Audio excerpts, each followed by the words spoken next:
ನಮ್ಮ metro ticket ದರ ಏರಿಸಿದ್ದೇ ತಡ. ರಾಜಕೀಯ ನಾಯಕರ ನಡುವಿನ ವಾಕ್ಸಮರಕ್ಕೂ ಕಾರಣವಾಗಿತ್ತು. ಕಾಂಗ್ರೆಸ್, ಜೆಡಿಎಸ್, ಬಿಜೆಪಿ ನಾಯಕರ ಆರೋಪ ಪ್ರತ್ಯಾರೋಪಕ್ಕೆ ಬೇಸತ್ತಂತಹ ಜನರು ರಾಜಕೀಯ ನಾಯಕರ ನಡವಳಿ ಬಗ್ಗೆ ಕಿಡಿಕಾರ್ತಿದ್ದಾರೆ. ಈ ನಡುವೆ ಮೆಟ್ರೋ ದರ ಏರಿಕೆಗೆ ಬ್ರೇಕ್ ಬೀಳುವ ಸಾಧ್ಯತೆ ಇದೆ. ಕೇಂದ್ರ ಸರ್ಕಾರನೇ ನಿಗದಿ ಮಾಡೋದು ಬೆಲೆನ. ಕೇಂದ್ರ ಸರ್ಕಾರಕ್ಕೆ ನನಗೆ ಇಬ್ರು ಸೇರಿ ಎಲ್ಲ ಎಂಪಿಗಳು ಕಾಗದ ಬರೀರಿ. ಸೋಮವಾರದಿಂದ ನಮ್ಮ ಮೆಟ್ರೋ ಟಿಕೆಟ್ ದರ ಶೇಕಡ 5% ಏರಿಕೆ ಮಾಡುವುದಾಗಿ ಬಿಎಂಆರ್ಸಿಎಲ್ ಘೋಷಿಸಿದೆ. ಈ ವಿಚಾರವಾಗಿ ಬಿಜೆಪಿ ಸಂಸದರು, ಜೆಡಿಎಸ್ ನಾಯಕರು ರಾಜ್ಯ ಸರ್ಕಾರವನ್ನ ಹೊಣೆ ಮಾಡಿ ಆರೋಪಿಸಿದರು. ಇದರ ಬೆನ್ನಲ್ಲೇ ಸಿಎಂ ಸಿದ್ದರಾಮಯ್ಯ ನಮ್ಮ ಮೆಟ್ರೋ ದರ ನಿಗದಿ ಸಮಿತಿಯ ಆದೇಶ ಪತ್ರ ಮುಂದಿಟ್ಟು ದರ ಏರಿಕೆಗೆ ಕೇಂದ್ರ ಸರ್ಕಾರ ಕಾರಣ ಎಂದು ಬೊಟ್ಟು ಮಾಡಿದ್ರು. ಈಗ ನಮ್ಮ ಮೆಟ್ರೋ ದರ ಏರಿಕೆ ವಿಚಾರ ರಾಜಕೀಯಗೊಂಡಿದ್ದು ಕೇಂದ್ರ ಹಾಗೂ ರಾಜ್ಯ ಸರ್ಕಾರದ ನಡುವಿನ ಟಾಕ್ ಫೈಟ್ಗೆ ಕಾರಣವಾಗಿದೆ. ಕೇಂದ್ರ ಸರ್ಕಾರನೇ ನಿಗದಿ ಮಾಡೋದು ಬೆಲೆನ. ಕೇಂದ್ರ ಸರ್ಕಾರದಲ್ಲಿ ಒಂದು ಕಮಿಟಿ ಇದೆ, appointed by government of India, ಅವ್ರು ಮಾಡೋದು ಇದು.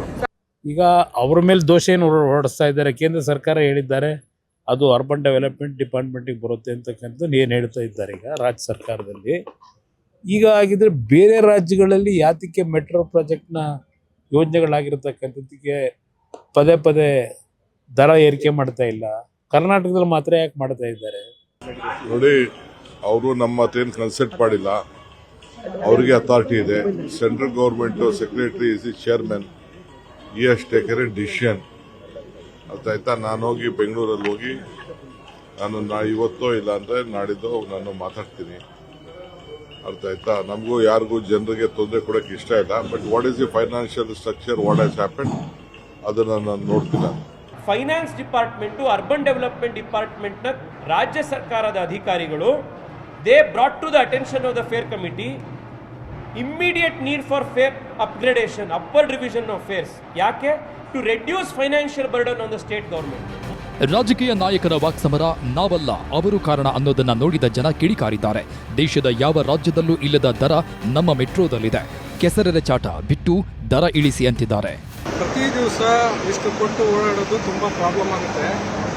ಆಗಲ್ಲ, ಇದು ತುಂಬ ಹೊರೆ ಅನಿಸುತ್ತೆ. ಈ ಕರ್ನಾಟಕ ಸರ್ಕಾರ ಇದ್ರ ಬಗ್ಗೆ ಕ್ರಮ ಕೈಗೊಳ್ಳಲೇಬೇಕು. ಮೆಟ್ರೋ ದರ ಜಾಸ್ತಿ ಆಗಿರೋದ್ರಿಂದ ನನಗೆ 20 ರೂಪಾಯಿ 10-15 ರೂಪಾಯಿ ಹೆಚ್ಚಿಗೆ ಕಾಣ್ತಾ ಇದೆ. ಇದು ಸಾಮಾನ್ಯ ಜನರು ಬರ್ಸೋದು ಬಹಳ ಕಷ್ಟ ಇದೆ. ಸಾರ್ವಜನಿಕರ ಮೇಲೆ ಏನಿದು ಹೆರಿಗೆ ಇರ್ತದಾರೆ, ಇದು ತುಂಬ ಕಷ್ಟದಾಯಕ. ಯಾಕಂದರೆ ದಿಲ್ಲಿ ಆಗಲಿ ಬಾಂಬೆ ಆಗಲಿ ಎಲ್ಲೂ ಇಲ್ಲ ಇಷ್ಟೊಂದು. ಆಮೇಲೆ ಈಗ ಮಾಡಿ ಇನ್ನೂ 1 ವರ್ಷ ಆಗಲಿಲ್ಲ, ಮತ್ತೆ ಈಗ ರೇಟ್ ಅಂದರೆ ಇದು ಸಾರ್ವಜನಿಕರ ಮೇಲೆ ಹೊರೆ ಬೀಳ್ತದೆ. ದಯಮಾಡಿ ಇದನ್ನು ಏನಾದರೂ ಮಾಡಿ ಕಡಿಮೆ ಮಾಡಬೇಕು. ಯಾಕೆ ಮಿಡ್ಲ್ ಕ್ಲಾಸ್ ಪೀಪಲ್ಗೆ ತುಂಬ ತೊಂದರೆ ಆಗ್ತದೆ. ಮೆಟ್ರೋ ರೇಟು ಅದೆಲ್ಲ ಟಿಕೆಟ್ ರೇಟ್ ಎಲ್ಲ ಜಾಸ್ತಿ ಮಾಡಿದ್ದಾರೆ. ಸೊ ಇದು ಸಾಮಾನ್ಯ ಜನರಿಗೆಲ್ಲ ತುಂಬ ತೊಂದರೆ ಆಗುತ್ತೆ. ಮೆಟ್ರೋದು ಟಿಕೆಟ್ ರೇಟ್ ಕೊಡೋದಲ್ಲದೆ ಮತ್ತೆ ಇಲ್ಲೆಲ್ಲ ಪಾರ್ಕಿಂಗ್ ಎಲ್ಲ ಮಾಡಿ ಡೈಲಿ ಓಡಾಡೋರಿಗೆ, ಜಾಬ್ ಮಾಡೋರಿಗೆ ಮತ್ತೆ ಇದೊಂಥರ ಎಕ್ಸ್ಟ್ರಾ ಬರ್ಡನ್ ಆಗುತ್ತೆ. ಸೋಮವಾರದಿಂದ ದರ ಏರಿಕೆಗೆ ತಾತ್ಕಾಲಿಕ ಬ್ರೇಕ್. ಹೊಸ ಫೇರ್ ಕಮಿಟಿ ರಚನೆಗೆ ಸರ್ಕಾರ ಪತ್ರ ಬರೆಯಲಿ. ರಾಜ್ಯ ಸರ್ಕಾರ ಮತ್ತು ಬಿಎಂಆರ್ಸಿಎಲ್ ದರ ಹೆಚ್ಚಳದ ಪ್ರಸ್ತಾಪ ಇಟ್ಟಿತ್ತು. ಆದರೆ ನಾವು ಕೇಂದ್ರ ಸಚಿವ ಮನೋಹರ್ ಲಾಲ್ ಖಟ್ಟರ್ಗೆ ಮನವಿ ಮಾಡಿದ್ದು ನಗರಾಭಿವೃದ್ಧಿ ಇಲಾಖೆ ಸೆಕ್ರೆಟರಿಗೆ ದರ ಏರಿಕೆಯನ್ನ ತಾತ್ಕಾಲಿಕವಾಗಿ ನಿಲ್ಲಿಸಲು ಸೂಚಿಸುವುದಾಗಿ ಹೇಳಿದ್ದಾರೆ. ರಾಜ್ಯ ಸರ್ಕಾರ ಹೊಸ ಫೇರ್ ಫಿಕ್ಸೇಷನ್ ಕಮಿಟಿ ರಚಿಸಲು ಪತ್ರ ಬರೆದರೆ ಪರಿಗಣಿಸುವುದಾಗಿಯೂ ತಿಳಿಸಿದ್ದಾರೆ. ಈಗ ಚೆಂಡು ರಾಜ್ಯ ಸರ್ಕಾರದ ಅಂಗಳದಲ್ಲಿದೆ ಎಂದಿದ್ದಾರೆ.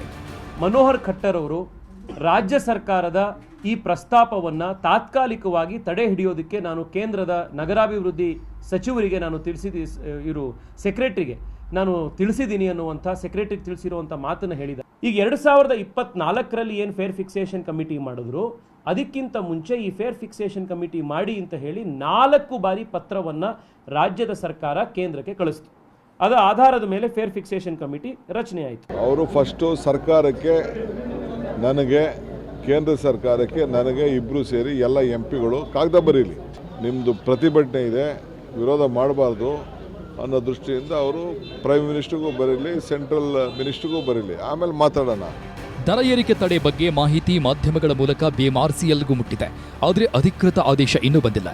ದರ ಏರಿಕೆ ತಡೆ ಹಿಡಿಯುವಂತೆ ಅಧಿಕೃತ ಸೂಚನೆ ಬಂದರೆ ದರ ಏರಿಕೆ ಮಾಡಲ್ಲ. ಮರು ಪರಿಷ್ಕರಣೆಗೆ ಸೂಚನೆ ಬಂದರೆ ಪರಿಷ್ಕರಣೆ ಮಾಡ್ತೇವೆ ಎನ್ನುವುದು ಬಿಎಂಆರ್ಸಿಎಲ್ ನಿಲುವು. ಸದ್ಯದ ಮಾಹಿತಿ ನೋಡಿದ್ರೆ ದರ ಏರಿಕೆ ಮಾಡಿದ್ದು ಕೇಂದ್ರ ಸರ್ಕಾರವೇ ಅನ್ನೋದು ಸತ್ಯ. ಆದರೆ ದರ ಏರಿಕೆ ಮಾಡುವಂತೆ ಮನವಿ ಮಾಡಿದ್ದು ಬಿಎಂಆರ್ಸಿಎಲ್ ಹಾಗೂ ರಾಜ್ಯ ಸರ್ಕಾರ ಅನ್ನೋದು ಸ್ಪಷ್ಟವಾಗಿದೆ. ಚೆನ್ನೈನಲ್ಲಿ 50 ರೂಪಾಯಿ ಇದ್ರೆ ಬೆಂಗಳೂರಲ್ಲಿ 90 ರೂಪಾಯಿ ಆಗಿದೆ. ಏನಾದರೂ ಬಡವರ ಜೇಬನ್ನ ಖಾಲಿ ಮಾಡುವ ಮನಸ್ಥಿತಿ ಬದಲಾಗಬೇಕಿದೆ. ಆಶಿಕ್ ಮುಲ್ಕಿ ಜೊತೆಗೆ ಕಾರ್ತಿಕ್, ನ್ಯೂಸ್ 18 ಬೆಂಗಳೂರು.